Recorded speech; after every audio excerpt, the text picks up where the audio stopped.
చేసినటువంటి అనేకమైన అభివృద్ధి సంక్షేమ కార్యక్రమాలని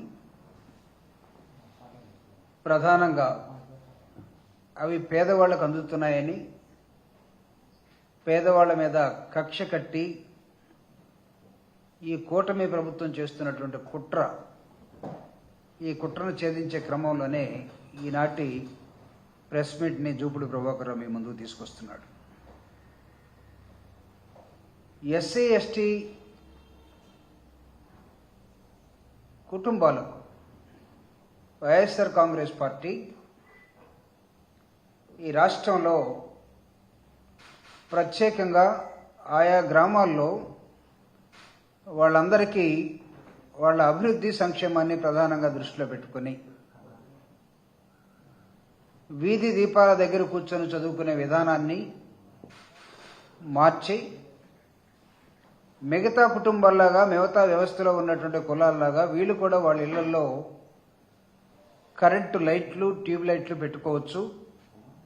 అయితే వీరు పేదవారి కాబట్టి వీళ్ళు వాటిని కట్టలేకపోతే ప్రభుత్వమే సబ్సిడీ ఇచ్చి అప్ టు 200 యూనిట్స్ అక్కడ దాకా ఫ్రీ చేసి,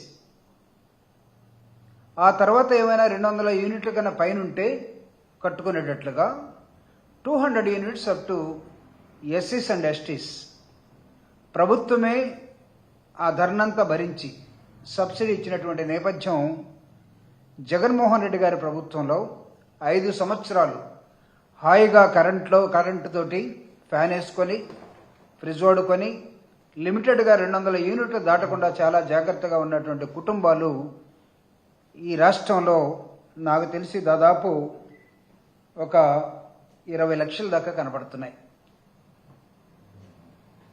20 లక్షల కుటుంబాలు.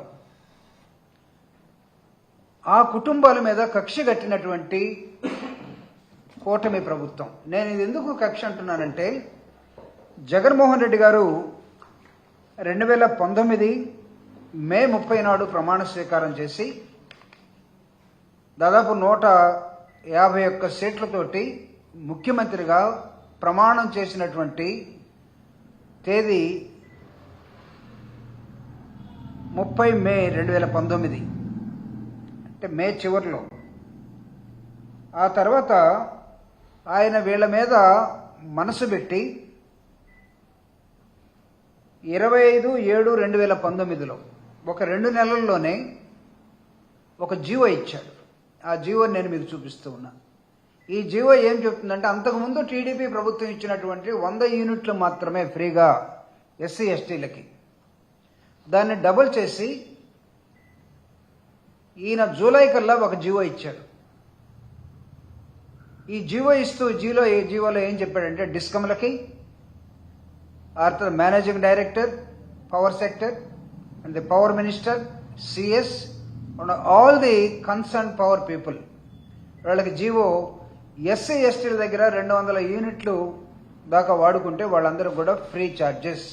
ఇది ఈ జీవో. అనేకమైనటువంటి అబద్ధాలతోటి 2024లో అధికారంలోకి వచ్చినటువంటి కూటమి ప్రభుత్వం, అంటే వీళ్ళ అబద్ధాలతోనే జీవించి చివరికి అలానే గడుపుతారా వీళ్ళ జీవితాలన్నీ? లేకపోతే వీళ్ళల్లో ఎవరైనా ఒకడు లేదు ఒకడు మంచోడు ఉన్నాడని చెప్పుకోవడానికి ఏమైనా ప్రయత్నం చేస్తారా?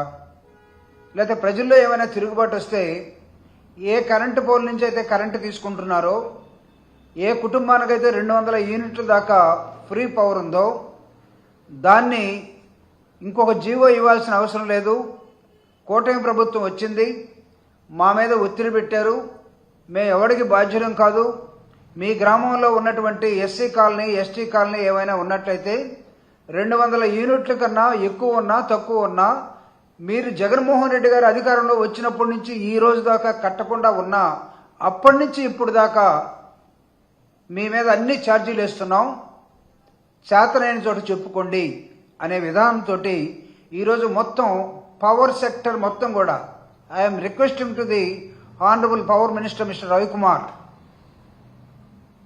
Please look into the matter. It is very serious.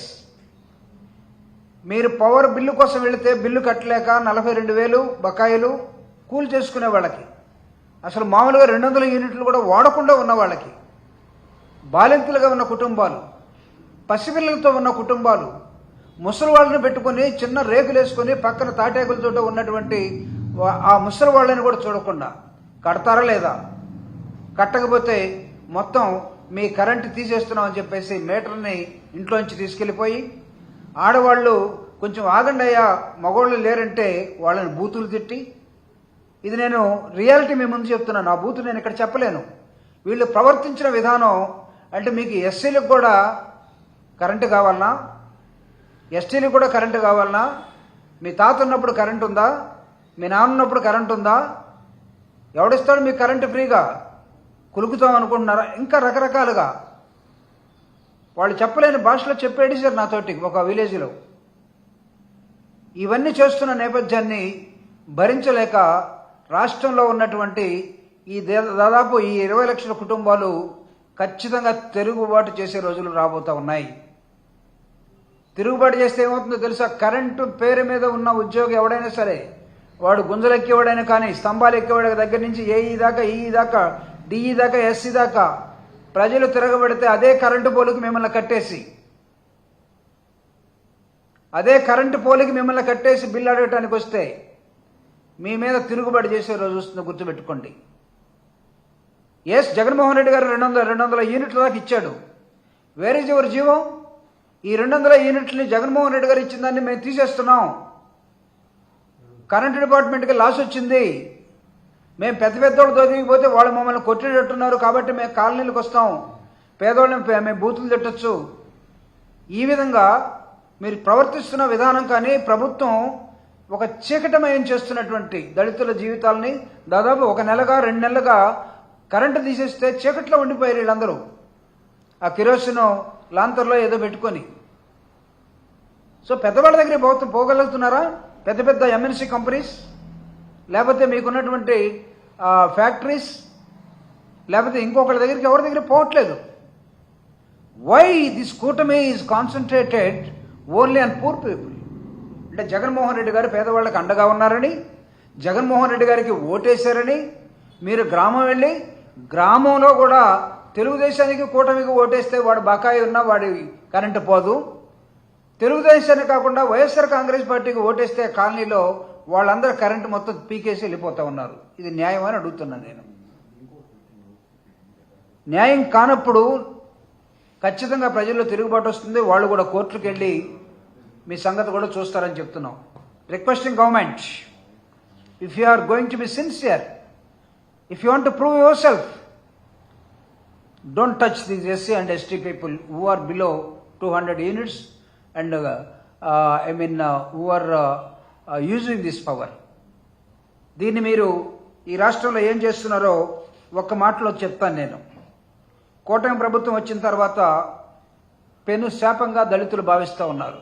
మీరు చేసే ప్రతి పనిని జగన్మోహన్ రెడ్డి గారు ఈ రాష్ట్రానికి వెల్ఫేర్ ఎలా ఉంటుంది, డెవలప్మెంట్ ఎలా ఉంటుంది, పేదల బ్రతుకుల్లో వాళ్ళ కుటుంబం బాధలు, కష్టాలు, నష్టాలు మారిపోవడం కోసం ఆయన తీసుకొచ్చినటువంటి విద్య కానీ, ఆయన ప్రారంభించినటువంటి వైద్య విధానం కానీ ఈ 2 పేదల్ని ప్రాణాల నుంచి రక్షించాయి, వాళ్ళ జీవితాలను బాగు చేశాయి.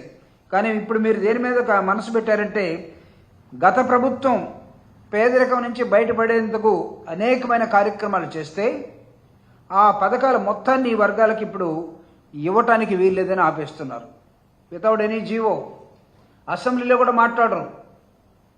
బయట మీరే ముఠాలుగా మాట్లాడుకొని ఆ పనికి వెళ్ళండి, వాళ్ళు ఏం చేస్తారో చూద్దాం, పీకేసి రండి. దౌర్జన్యమా? ప్రజాస్వామ్యమా?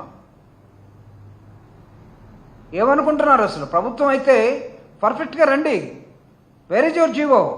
సీరియస్ జగన్మోహన్ రెడ్డి గారి జీవో మీరు ఈ బకాయిలు కట్టమని, లేకపోతే వీటన్నిటిని తొలగించడానికి అంతకుముందు ఇచ్చినట్టు ప్రభుత్వం ఇదిగో వీళ్ళకి 100 యూనిట్ల నుంచి 200 యూనిట్ల దాకా పెంచుతున్నామని చెప్పినటువంటి ప్రభుత్వం జీవో ఒకటి ఇచ్చింది. మీరు వీటిని తీసేస్తున్నామని చెప్పడానికి వేరే G O? Authorised G O my dear కూటమి ప్రభుత్వం. అంటే మీరు ముగ్గురు కలిస్తే ఏమైనా చేయొచ్చు అనుకుంటున్నారా? తాట తీస్తారు ప్రజలు, గుర్తుపెట్టుకోండి. ములాజా లేదు. నేను తర్వాత ఏ జిల్లాల్లో వీళ్ళు ఆటవికంగా ప్రవర్తించారో అవన్నీ కూడా మీ ముందుకు తీసుకొస్తున్నాను. It is very unfortunate. ఒక అతను మళ్ళా 7 ముగ్గురులో ఒక అతను సముద్రాల మీద ఈత కొడతానంటాడు. హోమ్ మినిస్టర్ దగ్గర ఉన్న పవర్ నాకేమంటాడు. ముఖ్యమంత్రిని రావయ్య కూర్చొని మాట్లాడాలా అంటాడు. అతను వస్తున్నాడు. అసలు ఈ రాష్ట్రంలో ముఖ్యమంత్రి ఎవడో డిప్యూటీ సీఎం ముఖ్యమంత్రి ఎవడో అర్థం కావట్లేదు. ప్రజలు కన్ఫ్యూజ్ అవుతున్నారు. ఒకరేమో ముఖ్యమంత్రిగా ఉండి ఉన్నట్టుగా ఇన్ఫార్మల్గా పనిచేసే ముఖ్యమంత్రి కొడుకు ఒక ఆయన ముఖ్యమంత్రి అయిపోయాడు. అసలు నేనేంటి, నా లెవెల్ ఏంటి, నేను డిప్యూటీ ఏంటి, డిప్యూటీ అని రాసుకున్నా సరే నేను ముఖ్యమంత్రిగా బిహేవ్ చేస్తానని ఒక అతను అంటున్నాడు. అసలు ముఖ్యమంత్రి ఏమో తాట తీస్తానని అందరూ చెప్తున్నాడు. తీసేదేవడో చేసేదేవడో అర్థం కావట్లేదు. అనేకమైన కార్యక్రమాలని ఇప్పటికే జగన్మోహన్ రెడ్డి గారు ఇచ్చినటువంటి స్కూళ్ళు, ఆసుపత్రుల్లో నాడు నేడు మొత్తం ఆగిపోయింది. There is no innovative programs in the schools and hospitals. There is no Nadu Nedu now. Why? ఏం తప్పు చేశారు గ్రామాల్లో పిల్లలు? మీ రాష్ట్రం, మీరు పరిపాలించే రాష్ట్రం కాదా ఇది?